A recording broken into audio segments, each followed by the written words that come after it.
Suppose आप अपने computer पे काम कर रहे थे और आपने रियलाइज़ किया कि आपकी आंखें लाल हो रही हैं, तो आप डॉक्टर के पास में गए आंखों वाले के और आपने उससे जाके बोला कि देखना डॉक्टर साहब, मैं अपने कंप्यूटर पे काम कर रहा था और मुझे लगा कि मेरी आंख अभी लाल हो रही है, तो आप देखिए इसमें क्या इशू है।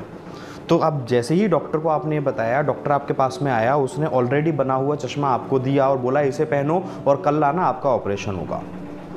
अब आप बताइए मुझे, क्या आप उस डॉक्टर का वो दिया हुआ चश्मा या कल जाके अपना ऑपरेशन कराओगे, जिसने अभी तक यही नहीं देखा, यही चेकअप नहीं किया कि एग्जैक्टली आपको प्रॉब्लम क्या है? तो दोस्तों, आप उसके पास नहीं जाओगे और दूसरे लोगों को भी बोलोगे कि किसी के पास भी चले जाना, लेकिन उस डॉक्टर के पास मत जाना। तो यही चीज़ आज हम लोगों के साथ में हो रही है, चाहे वो पर्सनल चीज़ में हो या प्रोफेशनल लाइफ में हो। हम लोग अपनी एक्सपेक्टेशंस का ध्यान रखते हैं, लेकिन दूसरे को हमसे क्या उम्मीद है, दूसरे की क्या ज़रूरतें हैं, उसका हम कोई ध्यान नहीं रख रहे हैं। इसीलिए ये सारी प्रॉब्लम्स आ रही हैं। अगर हम बिजनेस में फेल हो रहे हैं तो इसलिए हो रहे हैं क्योंकि जो ऑलरेडी हमारे पास में है हम उसे बेचना चाहते हैं।